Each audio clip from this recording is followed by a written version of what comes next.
What's happening? What up? What it do? That's for sure. But everybody in my city say, what up, doe? What up? What up, doe? Salute, salute, salute. Copyright disclaimer under Section 107 of the Copyright Act. 1976, allowance is made for the fair use for purposes such as criticism, comment, news reporting, teaching, scholarship, and research, y'all. Fair use is a use permitted by copyright statutes that might otherwise be infringing. Non-profit, educational, or personal use tips to balance in favor of fair use, y'all. You heard me say it. You can't say I didn't. It's in the chat. It's in the description. Y'all know the rest. To everybody coming in and out of the live, kindly, if you would take whatever finger you could, real smooth, like real cool, like, and tap on the thumbs up button for yours truly in the biggest M. I know, you know. And then there's some emojis on the right. If you click on those, tap, tap, tap, tap, do that for yours truly in the biggest M. I know, you know.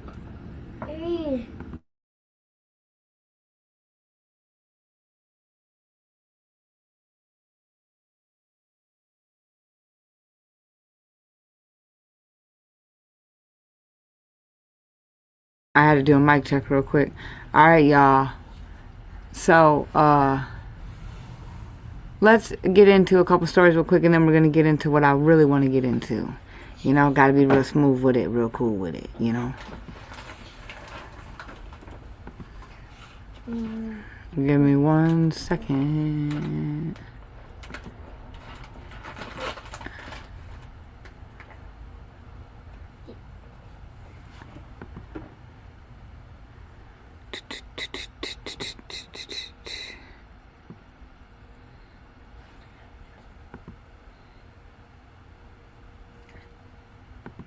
One more sec, y'all.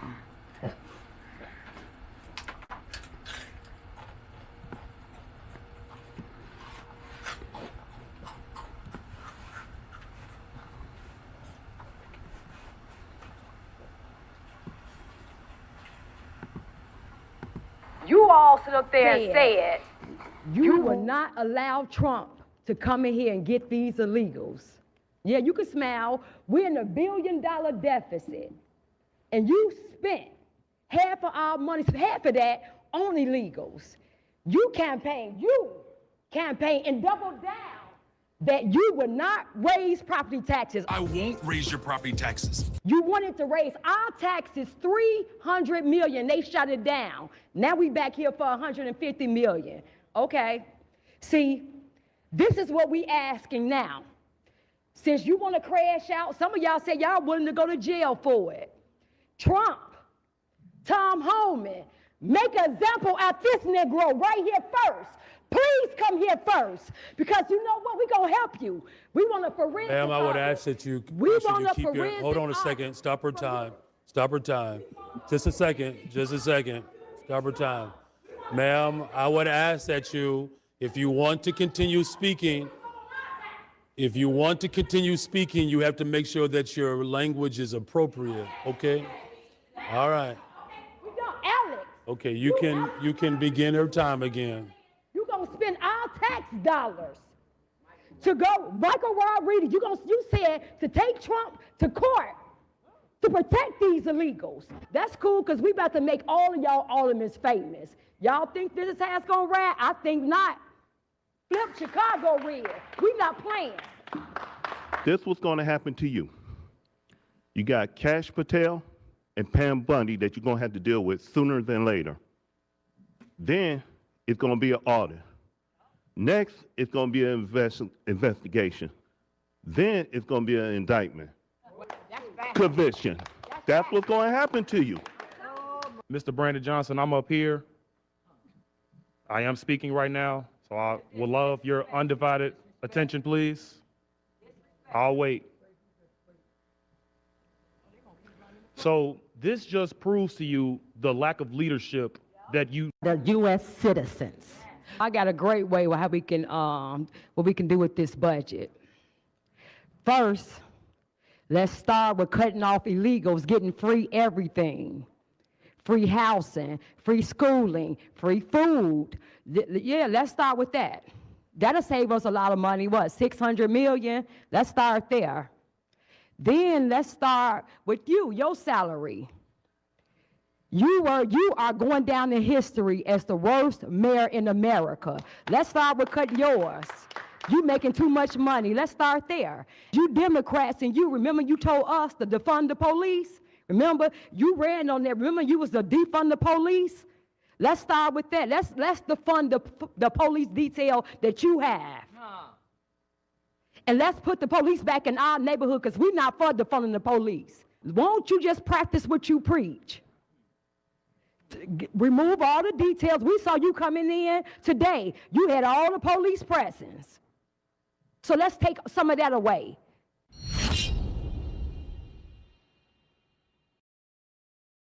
Nano Banana Pro is now on Artlist.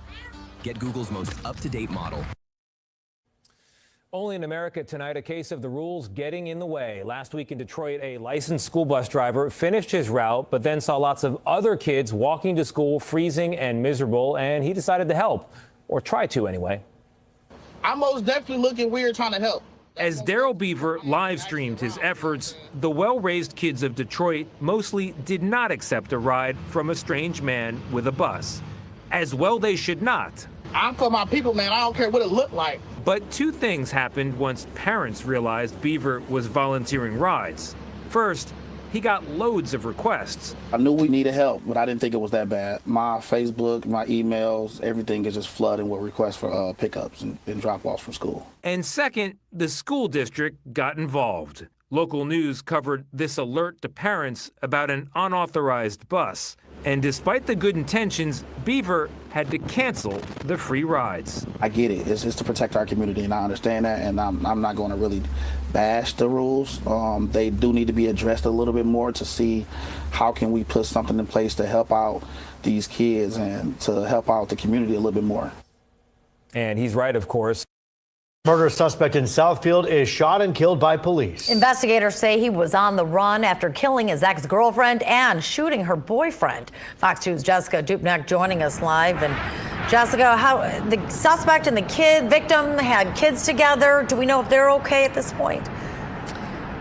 Those kids are okay. They are currently with family, and the suspect actually dropped those kids off here in the area of 7 Mile and the Lodge at a friend's house before this all happened with police. He gave those children some money and said his goodbyes. The scene behind me clearing up right now, but this is where it all ended for that 49-year-old man allegedly pulling an assault rifle out towards police, and they fired at him. He fell out the car and just died.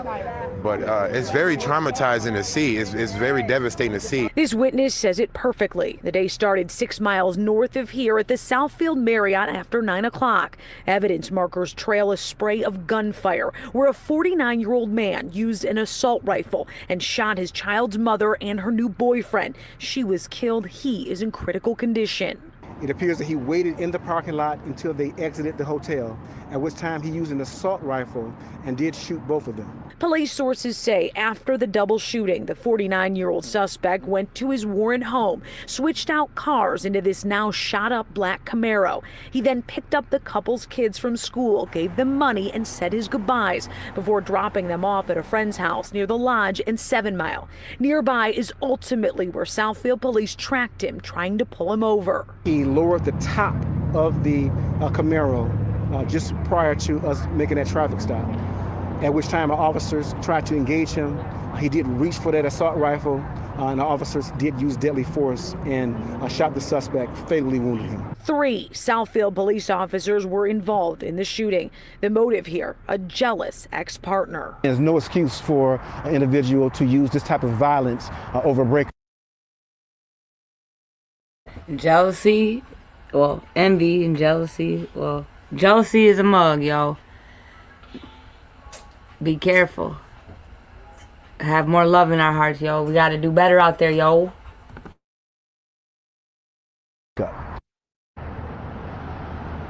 The new boyfriend, the 41-year-old man that was shot, he is in critical condition, but we are learning that he is stable. Southfield Police Chief crediting that man for before he went in the hospital, he gave them some very important information about the suspect, and that was how they were able to track him to this location here.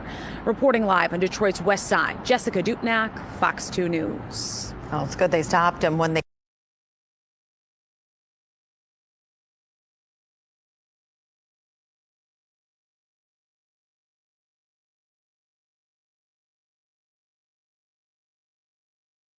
Let's start with the victim's condition in all of this. A 41-year-old woman we're talking about. Sadly, she was killed earlier this morning, and her new boyfriend, a 41-year-old man, is in critical condition. Now, where we're standing now is where the story ends. 7 Mile.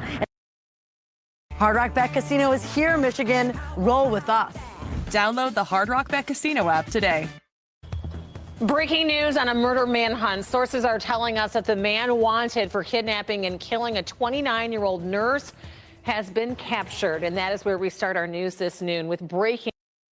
Arrest of one of Detroit's most wanted. Rapper Dana Henry, who goes by the name Baby Teeth, taken into custody. And it's all thanks to a tip from an Action News viewer. After our story aired yesterday, the rapper actually commented on our Facebook page from his personal account, mocking the arrest warrant. Well, just hours later, marshals used that tip to track him to a home in Inkster. Action News reporter Kimberly Craig was there as Henry was captured by marshals. Dana Henry may have wanted to be famous, but now it's for all the wrong reasons. Score another one for the U.S. Marshals. We're getting the stall here at the door. We caught getting the stall here at the door. The U.S. Marshals and their partners in law enforcement surrounded this townhouse in Inkster late this morning, acting on a tip that Dana Henry, a.k.a. Baby Teeth, a local rapper, was inside. We featured him yesterday on Detroit's Most Wanted, and it worked. The roads come again, so you got contact with S1 or just with the person? Saying he's here, and it looks like it's from Canada. Contact with S1. Verbally, he's upstairs coming down. We heard his voice. We're waiting for him. We're trying to call him out right now. And within minutes, Dana Henry was in cuffs. We give them the option of come and surrender. That's the best case scenario. You don't do it, we will come get you. We will come find you. Y'all bumping the Strawberry Teller, the name then went worldwide. Y'all try to make a big deal out of this. I'm about to be right out. What you mean? Why would I be running? Y'all just put this up yesterday. I ain't got no girlfriend. What you mean? Cuz I wouldn't feel it like that. There was a warrant out for Henry's arrest for multiple charges, including felonious assault and domestic violence. He's accused of beating his girlfriend with a hammer and threatening her with a gun. And trouble is no stranger. Dana Henry has been convicted of a drug crime and even absconded from probation in August after the alleged hammer assault. I ain't never put a hammer to nobody's head, baby. You believe everything you hear?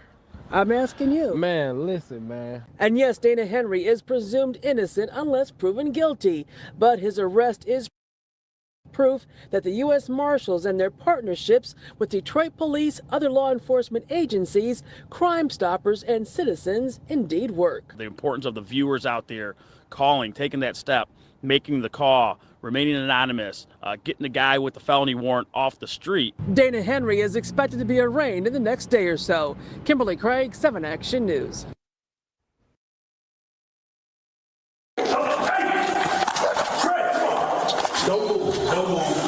A brief struggle over a loaded gun with a student in the bathroom at Southfield Arts and Technology High School.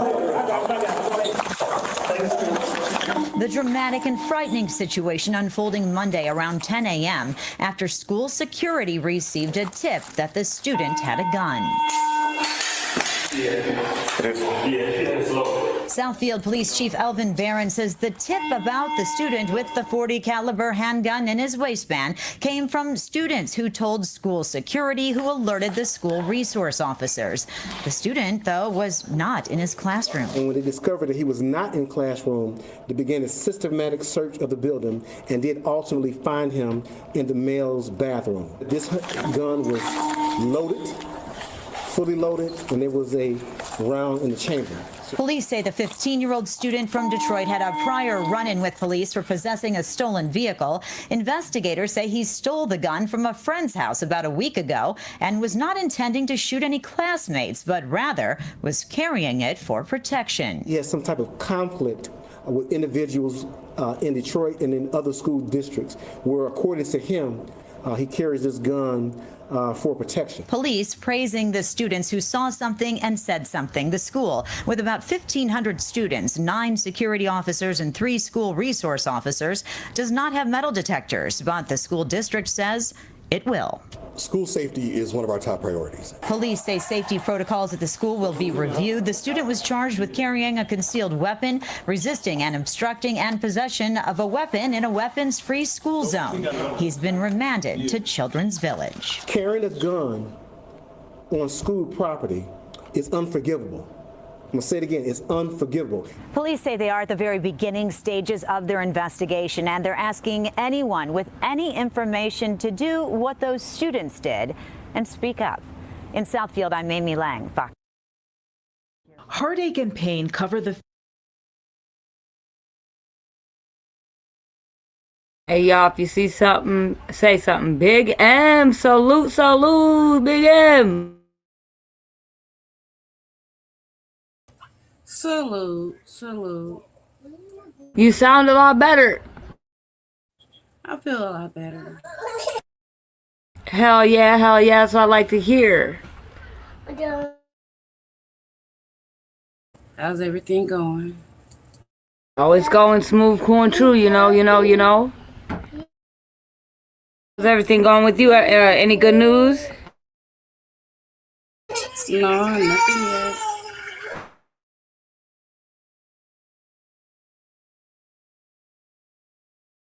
Okay. So, anything out there you want to talk about, or anything like you, any news or stories?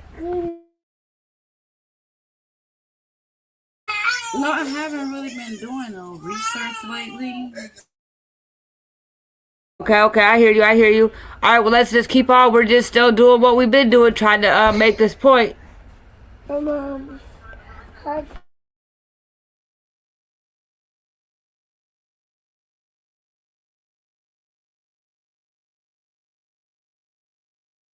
Face of Tierra Burden as tears flow from her eyes. Just want answers. Tierra is sitting next to her attorney, Mike Morse. His law firm has filed a lawsuit against the owner of the home daycare, Little Learners Village of Love, LLC, where Tierra's baby girl Marley received severe injuries last year. Based on our investigation so far, the baby was left alone in an adult bed and was found wedged between the mattress and the headboard.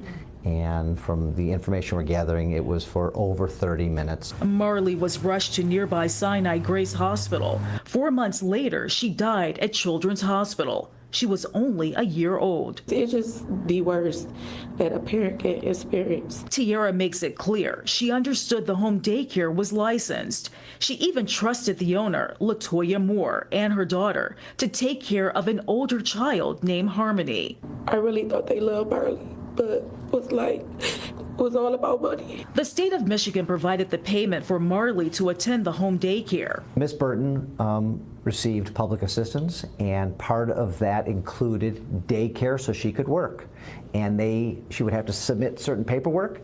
They would then pay her the checks to give the money to the daycare, and that went on for a long time. So, our client had some peace of mind thinking that the state knew who she was giving the money to. Fox 2 reached out to the state about this incident, and we were provided the following statement. Latoya Moore was a licensed, exempt, unrelated provider until November 4th, 2023, which means she was permitted to provide care to child care scholarship recipients in the child's home. She is not currently a licensed exempt provider and was not licensed to provide care at Manor Street in Detroit. Fox 2 went to the home daycare, and the person who answered initially denied knowing more. Do you know who I'm talking about, Miss Moore? No. But Moore did contact the station to say her attorney advised her not to comment. We asked for $10 million in this lawsuit, and we are hopeful that they will respond. We're hoping to get justice for baby Marley. And as this lawsuit moves forward, there are efforts underway to learn if any other children have been injured while at this home daycare. Any information that you can give us, please contact us here at the Mike Morse Law Firm so we can help bring justice for this family. In Detroit, Ingrid Kelly, Fox 2 News. Today we announce the Heartache and pain cover the face of Tierra Burden as tears flow from her eyes. Right now at 4:30, lawsuit revived. An appeals court rules TikTok must face a lawsuit over the death of a girl from Chester. 10-year-old Nyla Anderson died in 2021 while attempting a viral challenge. The girl's family says she had been on TikTok where she saw the blackout challenge. It encouraged people to choke themselves until they pass out. And a district judge initially dismissed the case, but the appeals court reversed that decision. NBC 10's Leah Uko spoke to the family's attorney today. She joins us live from the newsroom with more on what all this means. Leah?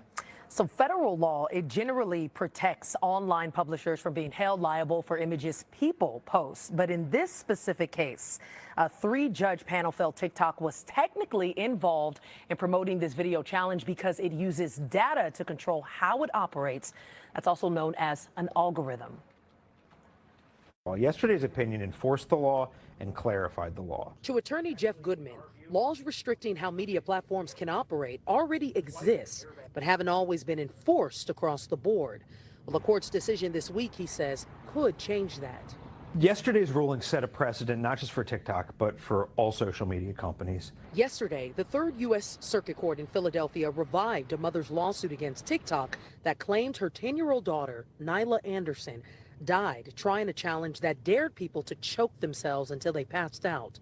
The video at the time, back in 2022, was going viral on the social media giant's app. Back when this happened, Dog. I just don't understand. I mean, like, I feel like they should have a lot more cases, in my opinion. But this is crazy. Why would TikTok tell people to do that? I don't remember seeing that challenge, but I wasn't on TikTok in that year. But damn, dude. That's very unfortunate. The tickety of the talkety.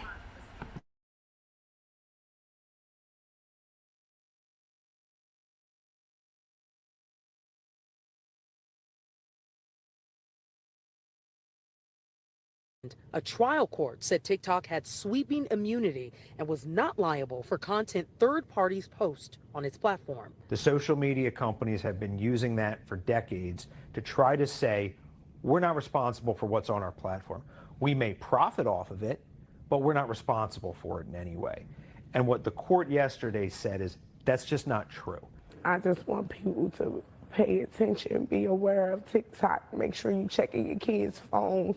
2 years ago, Nyla's mother stressed to parents kids may not have the maturity to know the tricks they see on social media are dangerous. Just pay attention because you never know what you might find in their phones or the things they try that you think 10-year-olds wouldn't try.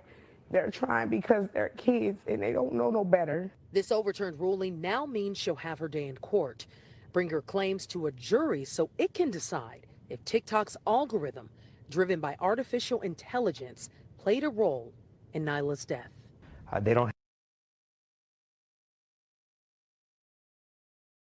Wait a minute. They not artificial intelligence. Oh, wow. Wow.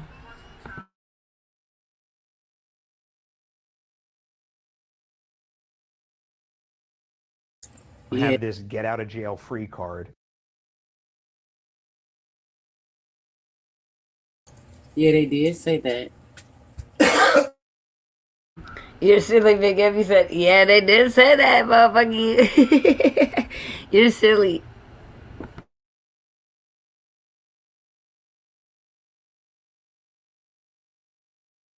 Where they can say, oh, we didn't create the video, therefore we're not responsible for widely distributing it in the public. What happened to the Anderson family shows just how harmful social media can be and just how dangerous these algorithms can be when they're not properly controlled. A representative with TikTok's communication team. So this was a year ago, and we know just a couple months ago, a girl over there on TikTok unalived herself on a live. So I don't think TikTok got the hint, yo.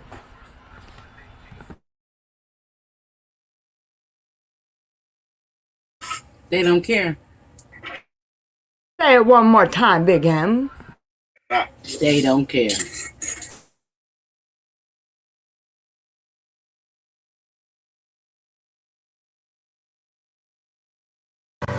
And first at 5:30, a Warren police pursuit, a man on a mini bike, and a taser fired while he was in motion. Thank you for staying with us today. I'm Glenda Lewis. And I'm Mike Duffy. This happened in Detroit on Outer Drive near 7 Mile. Now there are questions about whether the taser should have been deployed while the target was on a moving mini bike. 7 News Detroit reporter Faraz Javed is on the case tonight with the dash cam footage and whether it could prompt a policy change inside the Warren Police Department. Right at this corner over here? Yep. Go. And then I was tased in my back right here down the street. Officers are bound to not deploy their taser to anything moving. But community activist Oliver Gant says that's exactly what happened to 35-year-old Lawrence Newsom. I was riding on my bike on the southbound side of 8 Mile. September 27th, 2025, around 1:17 in the morning, dashcam footage shows Warren police first making contact with Newsom on his mini bike. I just put a bike together for someone. I was testing the bike out. Since Newsom did not stop, Warren Police's Lieutenant John Gajewski says a chase was initiated. Mr. Newsom also did not have a valid driver's license. Warren police say Newsom's license was suspended for 7 prior traffic warrants, and after this incident, it was revoked. Why did you not stop? Initially, I was fearful for my life. Dashcam shows officers pursuing Newsom for nearly 8 minutes. Pay attention here as Newsom's mini bike skids. An officer jumps out of the patrol car and deploys a taser while Newsom was in motion. It's egregious for me because it's tantamount to the Demond Grimes case. Demond Grimes was a 15-year-old Detroit boy who died in 2017 after a Michigan State trooper illegally tased him while he was riding an ATV, causing a fatal crash. The trooper, Mark Bessner, was convicted of second-degree murder and is serving 15 years in prison. The only difference is that Demond Grimes is deceased and this young man is still alive after being tased. In the body cam footage, you can hear the officer claiming Newsom wasn't moving when the taser was used. Well, he was stopped. I tried to tase him, then he started taking off. But the dash cam contradicts that, showing the officer firing while Newsom accelerates. They had to cut the sleeve on this side to remove a taser prong. Newsom was charged with 2 felonies, fleeing police and resisting arrest, plus a misdemeanor for driving with a suspended license. Court records show he pleaded guilty for fleeing. So you don't think policy was broken in this situation? So obviously the officer's assessment at the time was that Mr. Newsom's feet were, on the ground, and that because of that, he felt the use of the taser was appropriate to incapacitate him to prevent a pursuit from continuing. And again, we're talking about it's 1 a.m., it's dark, this is a high-stress, fluid environment. We have Mr. Newsom who's ignored multiple commands to stop. I'm looking for accountability. After reviewing all of it, is it something that Warren PD is possibly considering when it comes to a policy change? Obviously, real life doesn't happen in a frame-by-frame analysis, right? We're always looking around here to improve our tactics and our approach. If he would have pulled over, cooperated with the officers, maybe you get a ticket, maybe you do end up going to jail, but it's The lies they tell, the lies they tell.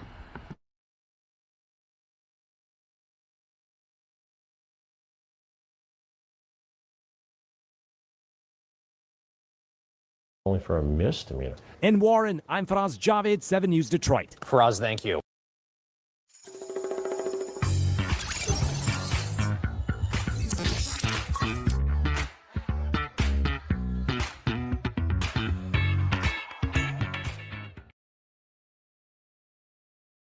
Tonight, a First Coast News investigation. A Jacksonville woman beaten to death inside the Duval County Jail. But records show she should not have been there in the first place. A judge had ordered Ziyah Shunke to be taken to a state mental health hospital a month before she died last year. Investigative reporter Riley Phillips has been looking into why this woman was never moved from the jail. Riley joins us now. And Riley, Shunke should have been moved within 15 days of that judge's order. Yes, state law requires an inmate to be moved to a state facility within 15 days of a judge deeming them incompetent to stand trial. Ziyah Shunke had been waiting more than 30 days, and now those closest to her want answers. Dear Susan, I spoke to you today. You don't know how refreshing it really was. Words from a friend. Help. I know you'll try your best. You're my best friend. Susan Owens remembers the first day she met Ziyah Shunke. We met at the mission house. I started out by wanting to pray with her, and she didn't want anything to do with prayer, so she got up and walked away and was saying all kinds of expletives, and I knew right then and there that I was going to have to look out for her. It would blossom into a nearly 9-year friendship, Owens often thinking of Gemma as a sister. So you knew that she struggled with her mental health? Yes, because she was on Medicaid, and so she had insurance. She could go to the doctor. Owens says Gemma felt her best when she was taking the proper medication, but that didn't always happen. Gemma had been arrested a handful of times over the last 10 years. Most of the crimes were misdemeanors. And I always felt good knowing she was warm and clean. Most of the time she was in the lockdown unit, where she was in a cell by herself and only out for a period of time. And I never had to worry about, I didn't think, anyway. I never had to worry about anything happening to her. Gemma was arrested one final time in April of 2025. She was charged with 3 misdemeanors. While in jail, she was also charged with battery in a detention center. A judge found her incompetent to stand trial and ordered her to be sent to a state mental health facility on July 18th. Gemma died a little over a month later on August 22nd. The Jacksonville Sheriff's Office says Gemma was beaten by her cellmate, Virginia Hampton. Hampton was later charged with second-degree murder. Her arrest report states the coroner ruled Gemma's death a homicide because of blunt force injuries, but Gemma should not have been in jail at that time. Florida law requires inmates who are deemed incompetent to stand trial to be sent to a state mental health facility within 15 days of the judge's order. Gemma remained in jail 35 days after her court order. A spokesperson for JSO told me Gemma was not transferred to the Florida State Hospital because of capacity issues at the facility. Owens was devastated when she got the call. They couldn't give me any answers. No one would give me any answers after that. Tell me anything you want to in your letter. I love you, Gemma. Holding on to the letters Gemma once wrote her, Owens hopes her death will shine a light on a growing problem. She really was like my family, and everyone in my circle of friends knew that too. Oh, I saw Gemma today. I loved seeing the woman that she was growing into. Welcome back. As we reported, first at 4 and 5, a cold case that haunted investigators for decades has finally been solved, according to police. Officers arrested this man, 63-year-old Marion Gales, early Thursday. He's now been charged with the 1990 killing of Kim Thomas inside her Charlotte home. WBTV's Daryl Grain was at Charlotte-Mecklenburg Police Headquarters today for this announcement. Just a major announcement for a case that just shocked the entire area here, Daryl. Investigators I know talked a lot about new technology that allowed them to solve this cold case.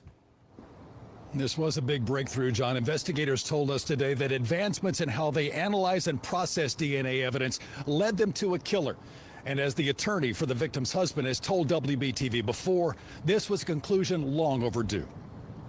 DNA consistent with Gales on the bedspread. In late 2023, attorney David Rudolph sat down with WBTV and was very clear about who he thought murdered Kim Thomas. I don't know how the police don't charge Gales with this murder when he's getting out of prison for another killing, you know, a year and a half from now. Gales is Marion Gales, a handyman who had worked at Thomas's home. Rudolph spoke about Gales only days after Charlotte-Mecklenburg police made DNA evidence in the case public for the first time. Rudolph, who represented Thomas's husband, Dr. Ed Friedland, said not only did the evidence exonerate his client, but it also pointed directly to the killer. That was 2 years ago. Good afternoon. Today, Charlotte-Mecklenburg police came to their own conclusion. This morning, our violent criminal apprehension team located and arrested Marion Gales based on work done by our cold case homicide detectives. Most of that work was done in the lab. DNA evidence was collected at the murder scene on July 27, 1990. Kim Thomas's bloodied body was found inside her Cotswold home. She had been stabbed. Her throat had been slashed. Investigators' suspicions fell on her husband, Dr. Ed Friedland. He was arrested, but was later cleared of any charges due to lack of evidence. Today, CMPD told us they now have new technology that allows them to enhance the DNA samples they collected 35 years ago. And that evidence points to Gales, who only recently was released from prison for killing another woman in 2008. It is a very laborious task in order to ensure accuracy in the process, in the results, in the verification of the results. In many of our cases, we have DNA mixtures, which means that the presence of more than one DNA profile is present. And with our previous technology, there were times when it was difficult to discern exactly what the profiles were that were in this mixture. In this instance, newer technology that we've obtained allowed the lab to reevaluate evidence that was previously collected and was able to verify more clearly the profiles associated with those samples, which directly linked Mr. Gales to the incident location and to the victim. But while detectives celebrate, Deputy Chief Butler stops short of saying the case is closed. When asked if today's arrest completely clears Thomas's husband in the case, our cases are never complete until they're complete. And I know that seems like a bit of a nebulous answer, but I'll tell you that until the detectives feel that all evidence has been obtained, that all questions have been answered, I will tell you that we will never complete or say that our investigation is complete. Now, I reached out to attorney David Rudolph today for comment. I was told he's traveling and was unavailable. I also reached out to Kim Thomas's sister, who's been a tireless advocate in this case for the past 35 years. She's yet to return my calls. Now, as for Marion Gales, we were told he was being interrogated by CMPD detectives and was to be remanded over to the sheriff's office later today to be taken into custody. Live in Charlotte tonight, Daryl Green, WBTV on your side. All right, Daryl, great reporting there and much more to come on this story for sure. Thank you. It's so easy to become a podcaster with Riverside.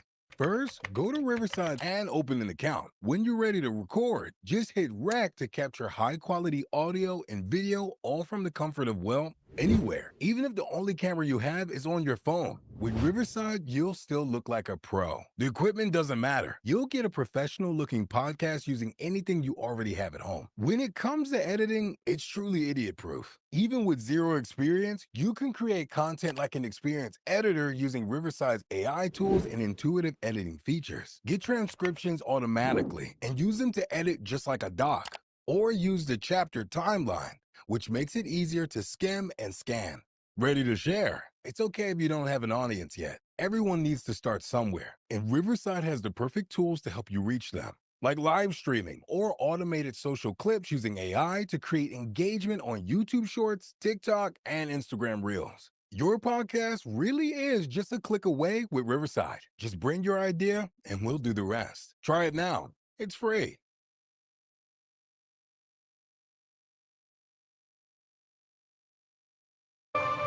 We have some breaking news, some developing news tonight. I'm Colin Mayfield. And I'm Vanessa Rufus. Yeah, we are hearing after more than 3 decades, one of the most prominent unsolved murder cases in Charlotte could be coming to a close.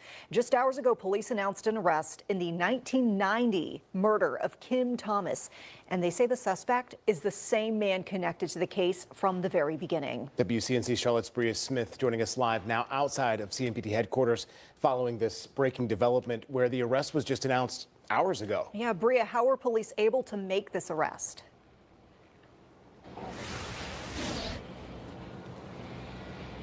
Yeah, Colin, Vanessa, well, police say progress into the investigation of this case was all made possible through the advancement of technology, which was able to help piece together all the evidence that they needed.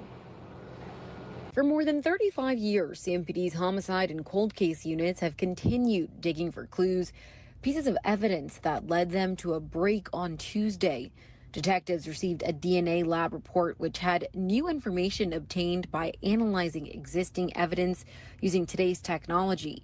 Is how detectives obtained warrants for the arrest of Marion Gales for Kim Thomas Friedland's murder. In 1990, she was found by homicide detectives handcuffed to the bedroom of her Cotswold home with multiple slashes to her throat. The victim's husband, Dr. Edward Freeland, was charged in the initial investigation, but charges were later dropped. Dr. Freeland mentioned Gales to police, who at the time of the murder was the neighborhood handyman. He thought Gales was capable of very serious violence and eventually sued Gales for wrongful death and won. Back in 2023, evidence even showed Marion Gales' DNA was at the crime scene. Deputy Chief Ryan Butler says he's grateful for the new technology and his team's persevering efforts. Today's arrest emphasizes our commitment to continue the work.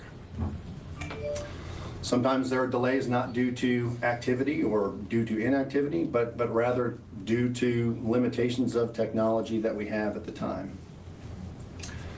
As technology advances, much as it impacts all of our daily lives, technology impacts our ability to provide resolution to our criminal investigations. Eyewitness News at noon starts with that breaking news. In court just now, prosecutors said the suspect charged with the murder of Charlotte mom Big M, Thomas check the chat. has admitted to being in her home the day she was killed. Thanks for joining us this afternoon. I'm Evan Donovan. It is a crime that has gripped our community for 35 years. Channel 9's Miana Massey is live now outside the Mecklenburg County Courthouse, where Marion Gales just faced the judge in the last 30 minutes. Well, Evan, I just stepped outside of that courthouse and Gales faced a judge just minutes ago. He's now being held without a bond. Well, prosecutors say he did admit to being in the home with Kim Thomas on that day she was killed 35 years ago. He also admitted to sexual contact with her. Kim Thomas was found murdered behind her Cotswold home on July 27, 1990. New details in court documents are shedding more light on what investigators say happened. According to those documents, a neighbor called 911 hours before Thomas' body was discovered, reporting that a man had knocked on his door claiming to be police. But when officers arrived, that man was gone. That neighbor later identified Marion Gales as the person at his door, and another witness told investigators that they saw Gales that same day with blood on his shirt. Gales had been a suspect over the years, but police say newer DNA testing technology ultimately connected him to the crime this week. Well, again, Gales remains in custody without bond, and of course we will keep you updated with new details in this case as it continues to move forward. For now, Miana Massey, live in Uptown, Channel 9 Eyewitness News. An important case that a lot of people want to know about. Miana, thank you so much for that update. Marion Gales has a long criminal history stretching back to the late 1970s when he was only 16. Gales spent 20 years in prison for manslaughter in the death of LaKoya Martin, a pregnant woman who was homeless at the time. He served 3 other prison sentences for burglary, theft, and assault. When he was 16, he was convicted of shooting a woman during a break-in on the same street Kim Thomas lived on. CMPD says this arrest all comes down to new technology and old DNA. Detectives first told Channel 9 about the evidence back in 2010. Now, lab reports from 2023 detail just how that technology has advanced. Last year, new DNA testing found that Gales' genetic profile matched DNA recovered from Thomas's body and a rug in the home. And this past Tuesday, CMPD cold case detectives got a DNA lab report from the department's crime lab. Police say that lab got new information after using new technology to analyze existing evidence. We have reached out to CMPD to learn more about the details of this new technology. We will let you know when we hear back. Well, good evening, and thanks for joining us on this Friday evening. I'm Natalie Shepard. Yeah, I'm Jessa Brycevic. We hope you're having a great Friday night. And tonight's top story is an emotional one from a Milwaukee courtroom. The Milwaukee man who accidentally shot and killed his mom while trying to protect her from domestic violence was sentenced to probation today. Dua Israr joins us live outside the Milwaukee County Courthouse. And Dua, sounds like it was an emotional hearing for everyone involved. Natalie and Jessup, that's right. Everyone inside the courtroom, from the prosecutor to the judge to 18-year-old Jalen Gray's defense attorney, got very emotional. Everyone in that room agreed that he was just a kid who was put in a heartbreaking situation. Prosecutor Daniel Flaherty actually said that this was the first time in his career that he was suggesting just probation to an adjudicated juvenile in possession of a firearm. Jalen Gray is a kid who has been through something that is wholly unimaginable. It's incredibly traumatic. It's a tragedy. And it is something for which I believe he bears no moral culpability. That's why prosecutors say they believe now 18-year-old Jalen Gray should only serve probation after the gun Gray fired killed his mom, 34-year-old Amber Gray. Investigators say last April, Gray came home to his stepdad, Ziyah Dalton, physically abusing Gray's mom. Investigators say Dalton, who owned a gun, would frequently abuse Amber Gray and threaten to kill her, her parents, and her kids. That 911 call is recorded, and it's among the most harrowing recordings I've ever heard in my career. It's heartbreaking. Investigators say Gray illegally purchased a gun to protect his family. That night, investigators say Gray fired 10 gunshots, one of which hit his mother in the head and killed her. What you have gone through, sir, is unimaginable.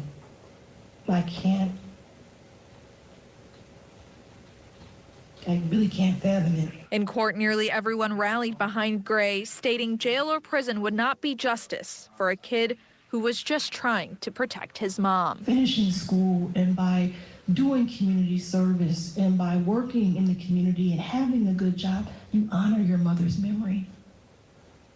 You do. Now, both the prosecution and the defense noted that after this tragic incident, Gray actually finished high school and has just started working. Judge Ashley said she would be thinking about him going forward. Natalie and Jessup. Dua Israr live in Milwaukee tonight. Dua, thank you. Hey everybody, Walton Goggins here. Starting a business is never easy.